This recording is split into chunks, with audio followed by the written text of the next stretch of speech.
আসসালামু আলাইকুম। একজন যুবক 25 থেকে 30 বছরের মতো বয়স, মদ্যপান করে, সমাজে যত রকমের যা নোংরাম আছে সবেতে মেতে থাকে। কোনো একজন তাকে বুঝিয়ে বাজিয়ে মসজিদে নিয়ে গেছে, নামাজ পড়তে নিয়ে গেছে। একদিন দুদিন নামাজ পড়েছে, তারপর একদিন নিজে থেকে নামাজ পড়তে গেছে। তার পকেটে ফোনটা ছিল আর ফোনটা সাইলেন্ট করতে ভুলে গেছে।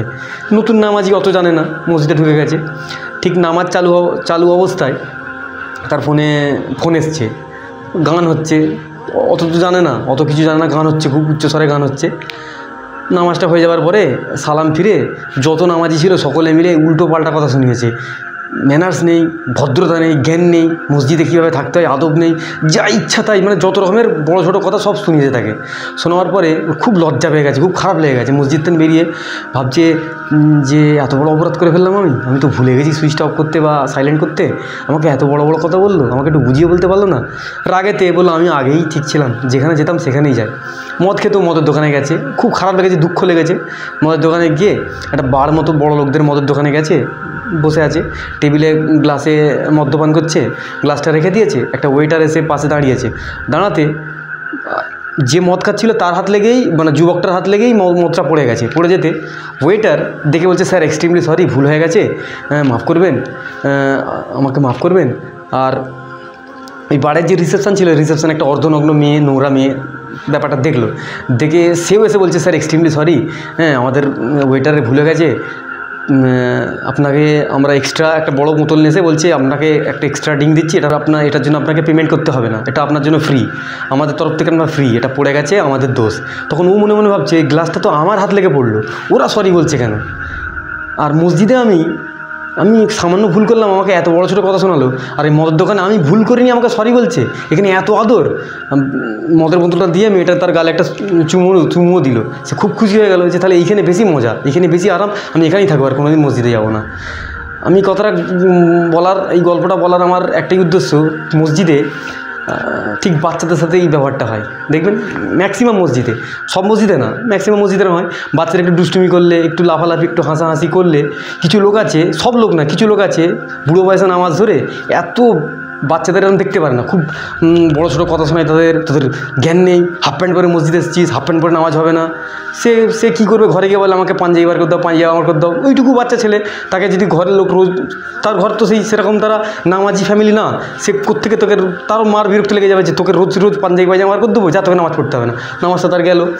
আর মানে যেসব বাচ্চারা দেখবেন অন্যায় করে না, চঞ্চলতা করে না, দুষ্টুমি করে না, সে কিন্তু অসুস্থ, সে বাচ্চা সুস্থ নয়। যে বাচ্চা সুস্থ সে লাফালাফি করবেই। আর মসজিদে লাফালাফি করলে কিছু লোক আছে এমনটাই রিয়্যাক্ট করে, আমার নামাজ ডিস্টার্ব হচ্ছে, আমার ঘেটে যাচ্ছে, যেন WBCS পরীক্ষা দিচ্ছে, SSC পরীক্ষা দিচ্ছে, ওনার নামাজ ঘেটে গেলে সব বরবাদ হয়ে যাবে, এমনভাবে রিয়্যাক্ট করে। আমি এত উদাহরণ দিতে চাই না। আপনি কি রাসূল সাল্লাল্লাহু আলাইহি ওয়াসাল্লামের থেকে বড় আবেদ বান্দা, নাকি রাসূল সাল্লাল্লাহু আলাইহি ওয়াসাল্লামের থেকে বড় নামাজি? আপনি যখন রাসূল সাল্লাল্লাহু আলাইহি ওয়াসাল্লাম নামাজ পড়তেন, তখন ইমাম হাসান এবং ইমাম হুসেন, ওনার নাতি, ওনার কাঁধে উঠে পড়তেন। যখন শীতে যেতেন তখন ওনার কাঁধে উঠে পড়তেন। আপনি একটাও হাদিস এরকম দেখাতে পারবেন না যে উনি রেগে গেছেন, বা কোনোদিন বলেছেন যে আমি যখন নামাজ পড়বো এই হোসেন, এই হাসান যেন আমার সামনে না আসে, আমার কাছে না আসে, আমার নামাজে ডিস্টার্ব হয়। রাসূল সাল্লাল্লাহু আলাইহি ওয়াসাল্লাম যখন কোনোদিন বলেননি যে বাচ্চাদের আমার ডিস্টার্ব হয়, আপনি বলার কে? আপনার কে অধিকার দিল যে বাচ্চারা আমার ডিস্টার্ব হয়? আমি নিজে কানে শুনেছি। অনেকেরা মসজিদ আছে, একটা মসজিদ নাম বলছি না, সেই মসজিদের ইমাম সাহেব জুম্মাতে বলছে বাচ্চাদের আনবে না, বাচ্চারা দুষ্টুমি করে। দুষ্টুমি করলে আপনার কী হয়েছে? আপনি যদি বাচ্চাকে ওইভাবে অবহেলা করে তাড়িয়ে দেন, তখন সে বাচ্চাটা বারবার এরকম তারা উপেক্ষা পেয়ে, খারাপ ব্যবহার পেয়ে সে কোথায় যাবে? সে যাবে কোনো একটা ক্লাবে যাবে, ক্লাবে গিয়ে জানলা ধরে টিভি দেখবে।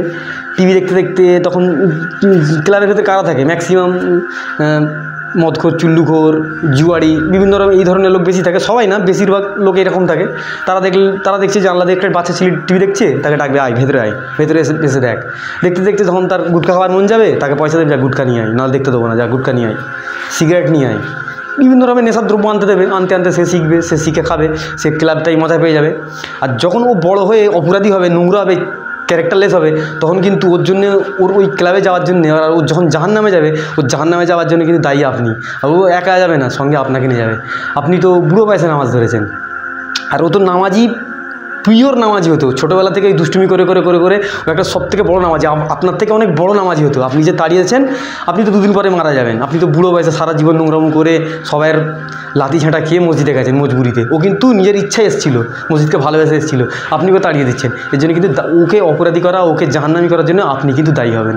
আর একটা কথা বলে শেষ করব, ম্যাক্সিমাম বিদেশের অনেক, তারা তো শিক্ষিত, আমাদের মতো তো মূর্খ না। অনেক মসজিদ আছে ইসলামিক কান্ট্রির মসজিদে, অনেক জায়গাতে এরকম মসজিদের দেওয়ালে লেখা আছে যে মসজিদের পিছনের কাতারে বাচ্চাদের হাসাহাসি লাথি ঘুষির আওয়াজ আসে না, এই মসজিদে আগামী প্রজন্ম নামাজি শূন্য হওয়ার আশঙ্কা আছে।